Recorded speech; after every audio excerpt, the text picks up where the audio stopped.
Howdy, I'm Jammer.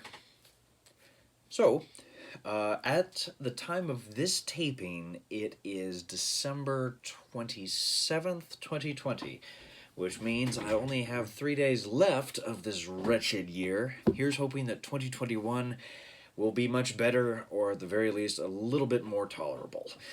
Also, for the record, if you live in Texas and you think you've seen a murder hornet, I promise you, you haven't. Those are called cicada killers. They're not going to sting you. They're literally just trying to eat the cicadas that live in your backyard. They're the bugs that go wee, wee, wee in your trees for hours on end. And if you don't know what they look like, Google it. That was a bizarre tangent. I don't know where that came from. Anyway, the point about mentioning the date is that it's literally about 2 days after Christmas. I got a nice haul of presents. I got to spend a lot of lovely time with my family, and I got a couple days off from work, which was heavenly.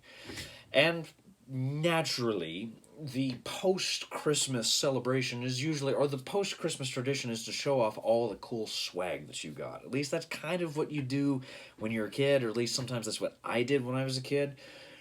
But honestly, normally I don't usually try to share stuff with people like that. But I did want to share this with my viewers, assuming that I actually have some consistent viewers at this point. And that's this year for Christmas, I got a little book. Now, before I show the title, I want to note something. I am a fan of art. Duh. Like, yeah, everybody just went, fucking duh, dude. Seriously, we know this already. But one of my favorite artists of all time is David Lynch. Now, most people are probably familiar with him if they've ever seen movies like Blue Velvet, oh my God, Blue Velvet, Fire Walk with Me. These are movies which are, they still sort of resonate in the popular imagination. Movies like Eraserhead, which I'm going to share a cool fun fact. I actually have an Eraserhead poster in my office. By the way, if you see a swastika in the back, that's because that's a parody of a World War II poster my sister made in high school. It's awesome, and I love it. It says, Hitler's diabolical race of super beasts must be destroyed. It's super cool. But as you can see, I love David Lynch. I love his work. But something that sometimes doesn't always get noted is the fact that he's not merely a movie director, he's also a painter. And in this particular documentary, he talks about the art life. That's where the title of the film actually takes place. Now, this is just a documentary of Lynch as a painter, his creative process, and just sort of how he eventually developed his visual style and eventually became a movie director. But first and foremost, how he established himself as an artist. And he follows what's known as the art life, which is, in his own words, you drink coffee, you smoke cigarettes, and you paint. And that's it. I don't smoke cigarettes. I have a pipe that I occasionally smoke, but I drink my own weight in coffee just about every single day. And as of late, I've actually started painting, and I've found that I really enjoy it, and I hope that I'm able to find myself a voice, or at least someplace in terms of the larger body of work. Now, what does any of this have to do with comics? Well, part of my interest in sort of pursuing art, not solely as a side hustle, but then hopefully maybe one day as a career in and of itself, is it's me. I want to try to understand as much as I can about art, both in terms of the mentality, the history, what have you. And so sometimes that means I Google books about art. And one of the things that popped up was this book here, Why Art by Eleanor Davis. Now, quick thing, you'll note the cover's a little difficult to see. That's because, as you'll observe from the spine label, this is a former library book. The former library, I'm not going to call them out, but I am a little flustered because they placed a sticker on the cover of the book rather than placing a lot of their information, or more importantly, the withdrawn from such and such library as a stamp inside of the book. So the cover's going to be a little hard to see, but it says Why Art by Eleanor Davis. Now, Eleanor Davis actually has recently come out with another book, How to Be Happy, and that book is very similar to this one as well, and I would definitely recommend you go ahead and check that one out. I may review it here on the channel, I may not, but whatever the case, Why Art appeared. And after reading the synopsis of it, I was like, that could be rather interesting. I honestly read it this morning, and normally I wait usually a day, 2 days, let's be real here, a couple months before I review a book. But I wanted to just kind of do just a sort of quick reaction video. Obviously, this isn't quick, but some kind of a reaction video and review of this book to try to understand how it's part of my, for lack of a better phrase, journey right now in trying to understand why am I making art, why is the appeal of making art important to me, and why art, period. So, let's talk a little bit now about what exactly is this book actually about. Alright, you may hear a couple of little noises like clicking or something. That's just because my sweet puppy dog, oh, of course she's leaving now, but my sweet puppy dog Sonia is going to be coming in and out of the room sometimes, so you may hear a little bit of light noise. That's just her. So, when it comes to why art, the plot, such as it exists, is a little bit difficult to describe because at first the book appears to be a kind of visual essay about the compulsion or the impulse or really just the desire to create and make art in the first place. But then about halfway through, or really about, I would probably argue, say like an eighth into the book, something dramatically different happens, which is that Davis begins to introduce a number of little characters. Characters by the name of, let me see if I can't find one out. Dolores, and then there's another individual by the name of Richard, and in fact there's even a whole page in which she creates a whole bunch of little artists that we're just supposed to sort of understand and appreciate and come to, for lack of a better phrase, know. Here we are. I'll go ahead, you can pause the screen here for a second and take a look at this screen. You'll see beside each of these characters there is a small description of the type of artwork that they make and what is particularly unique about them. And it's difficult to say that at that moment a narrative begins to form because Eleanor Davis's work is kind of unique. It's never really anything in the way of a kind of like traditional narrative in the sense of we have a protagonist who moves through a particular journey, has an arc, and then ends. This book really isn't sort of oriented that way. Rather, it begins with a meditation about what exactly is art, what are the different types of art, what are the functions of art, and then by introducing these characters, she shows them making art. And then all of a sudden, sort of after we sort of follow one artist and the trek of her particular career, she kind of halfway through the book blacks out the pages and simply tells us that a storm was brewing. At which point the book begins to create a more, what we would probably recognize as a recognizable narrative, and that there is a storm that begins to destroy the gallery where these artists have begun making their art. They begin to try to save their art, and then out of the blue, the roof of the storm blows away, and the artists look out upon this new world to discover what we can only assume are these massive titans or gods who kind of try to save them from the storm which is raging. She notes that a hand reaches down and picks up a little house. It rolls the house between its fingers, and it's from this particular structure, or it's from that particular organism, that our characters begin to kind of flee. They eventually find shelter, and while they're finding shelter, Mike discovers a little square, and inside of the square, he begins to observe living organisms. It's a little tiny work of art that somehow or another has managed to survive all of this chaos and all of the storm. And eventually what happens is each of these artists begin to sort of create their own little personas in them. The people reach their hands out to us and pull us up out of the water. And we see here what's beginning to take place is a kind of, how you say, meta structure.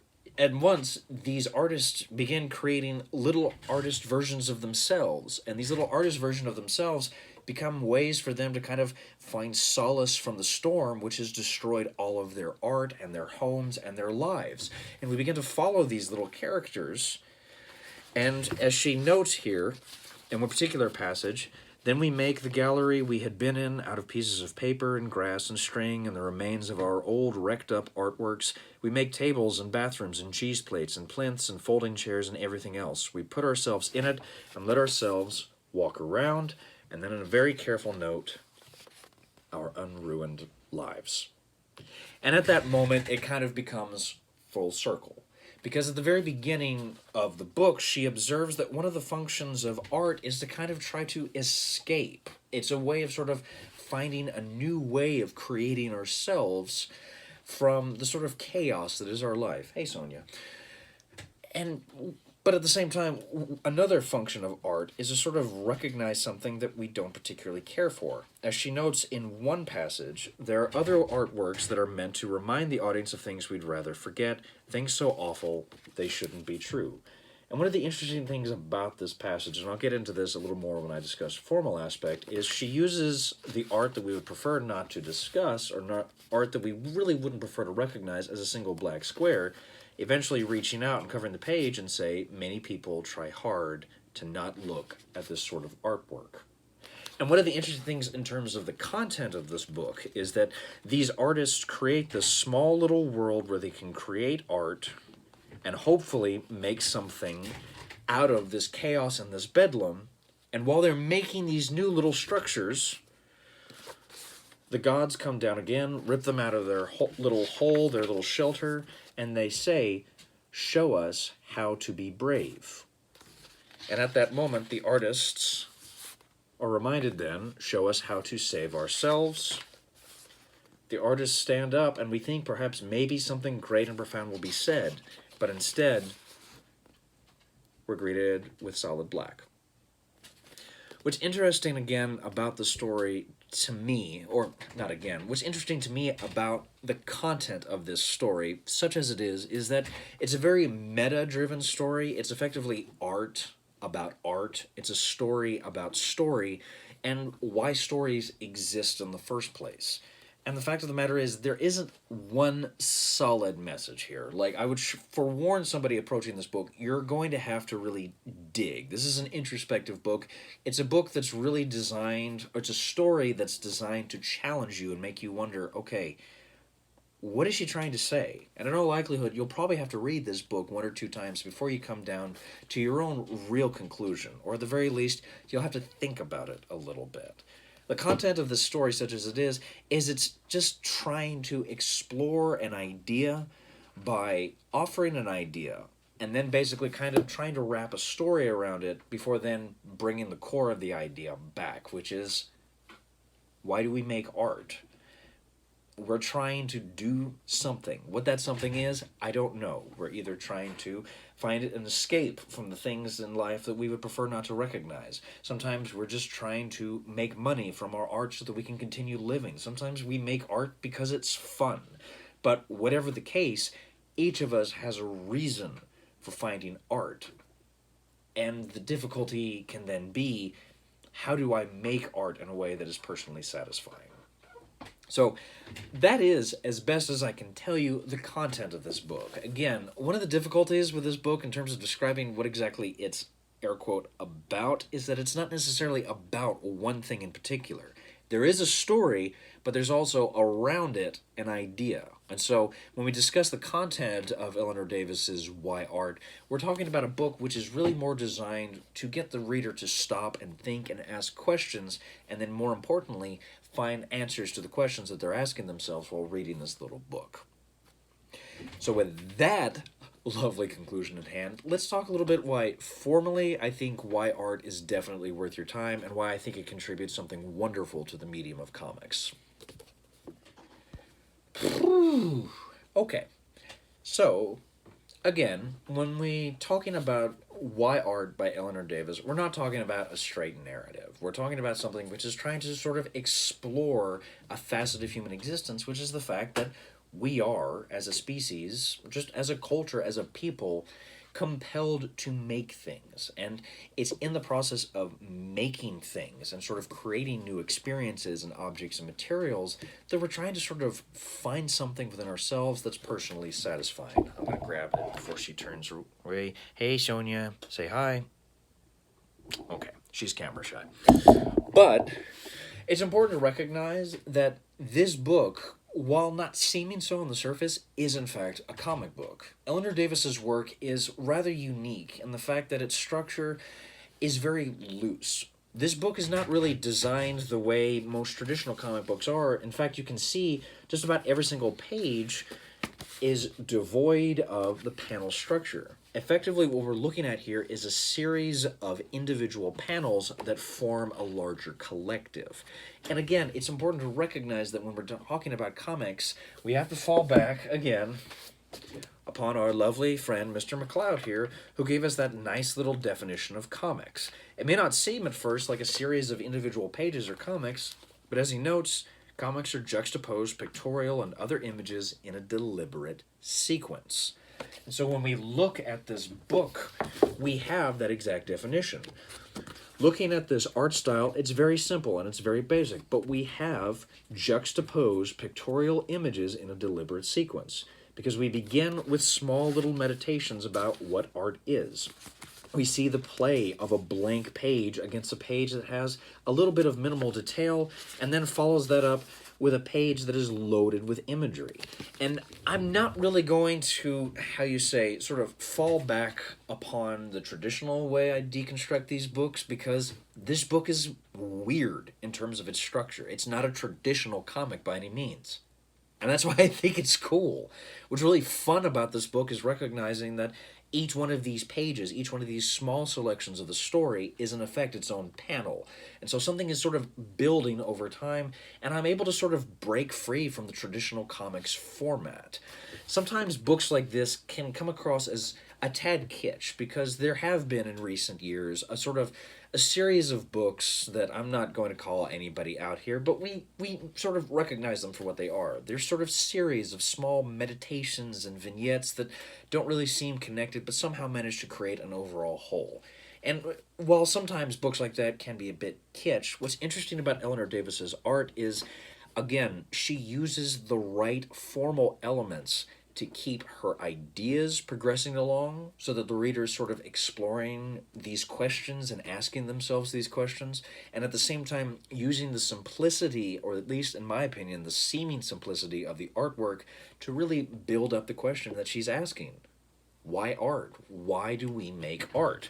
And so looking at just her visual style alone, what's important to recognize is her artwork is very iconic.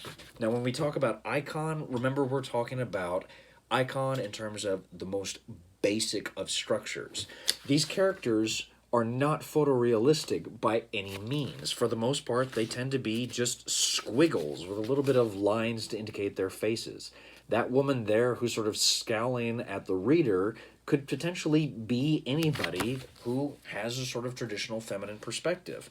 But even then, we're able to observe in the simplicity a kind of uniformity of experience.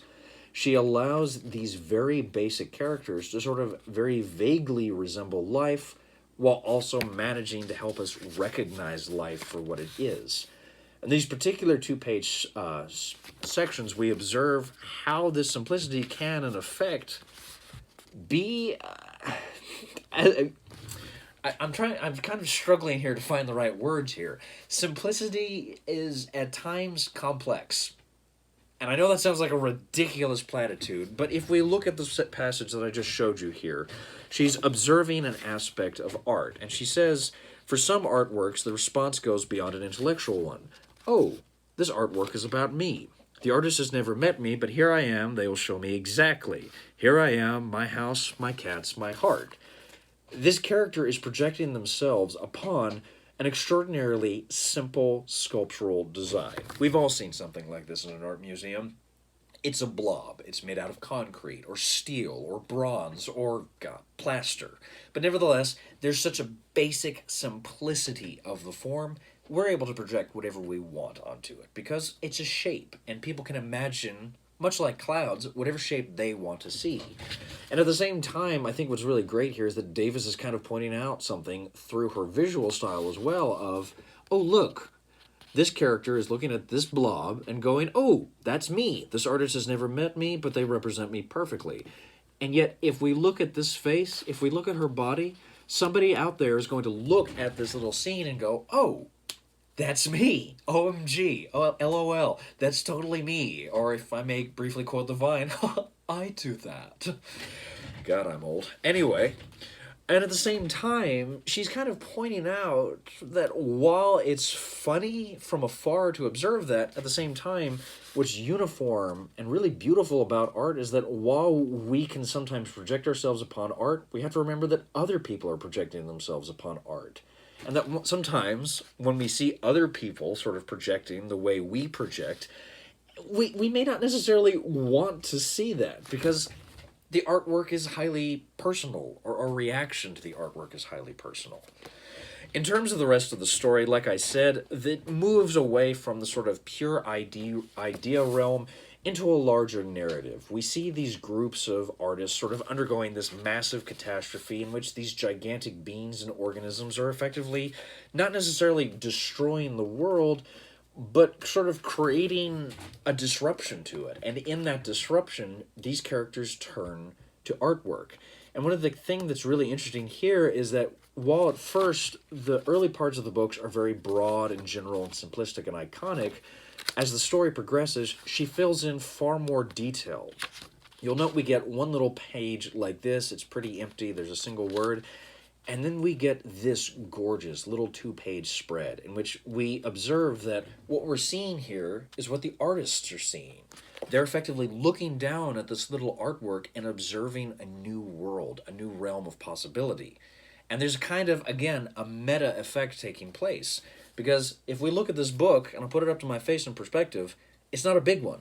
We're effectively looking at the same thing that the artists are, but we're cognizant of the fact that we're looking at the artists looking at this little diorama. And so what's taking place here, formally speaking, is a sort of continual push to the viewer. It's sort of constantly reminding you, hey, this is artwork that you're looking at. It's not necessarily reality. It's merely a reflection of reality. But in and of itself, that is revealing. Because we're looking to a work of art to try to find something out of the chaos that is our lives. So again, by sort of carefully constructing a new world and falling back upon the sort of seeming simplicity of iconic artwork, Eleanor Davis is really able to sort of trick the reader into recognizing that, oh, this is an exploration of why we make art. This is an exploration of why we react to artwork in a certain way. And again, I was keen to point this ending sequence out because, again, at the very end, these large organisms look to these smaller gathering of artists to try to find some meaning. And at some point, the reader, formally speaking, who's interacting with this work, has to recognize, give it just a sec. All right, come on. There we go. Internet, Tommy, internet. What was I saying? Oh, yes. We, the reader, have to recognize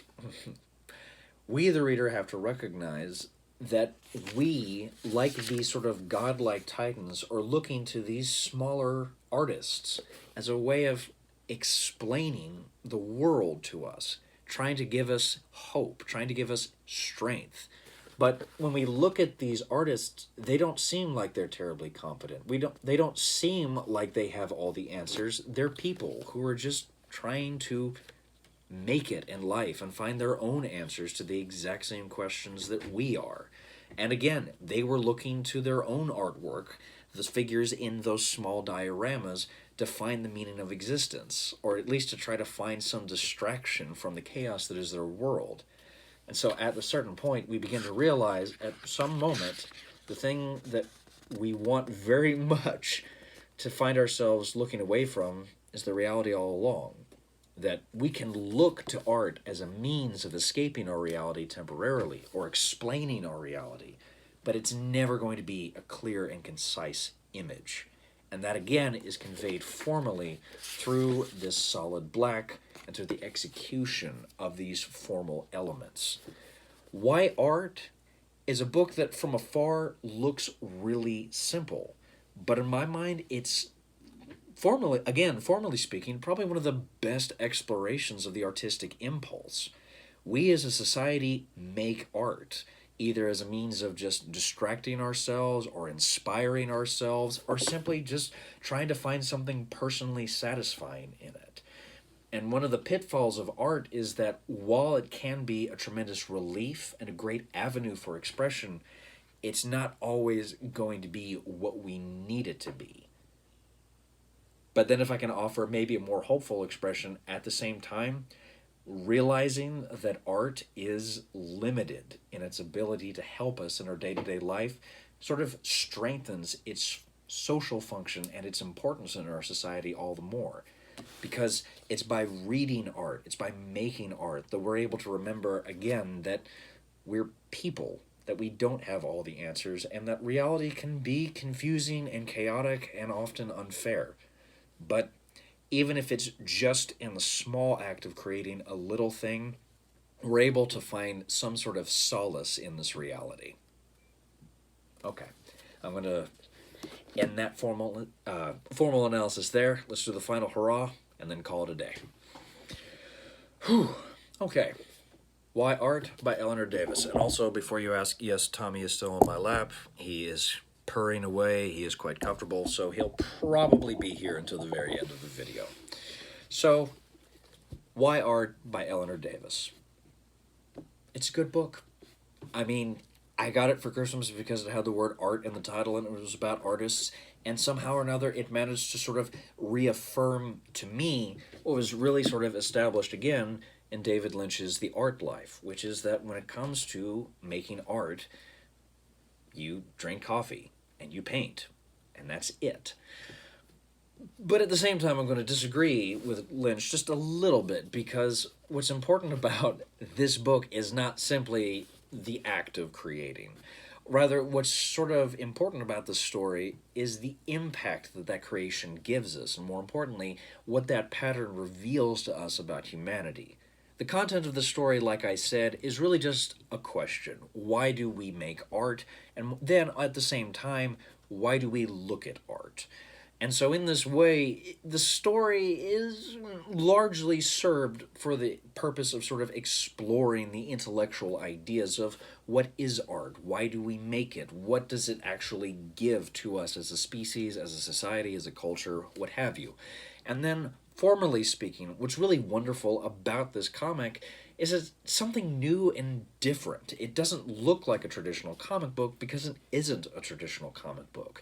Eleanor Davis is really pushing the medium to a very experimental level to really sort of explore the ideas that she's trying to answer in this book, or at the very least inspire in her reader.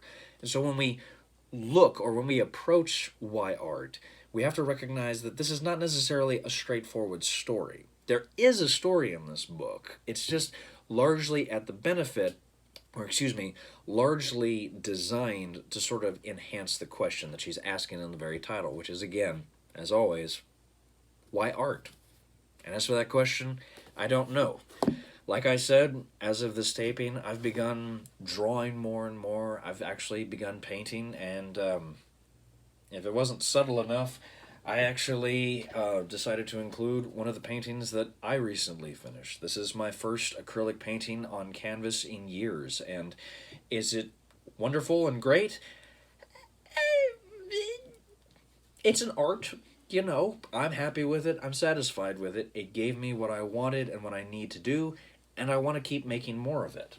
I don't know if my art will actually ever, air quote, become anything. In fact, I may be painting until my last breath and no one will ever know that I was here or ever care.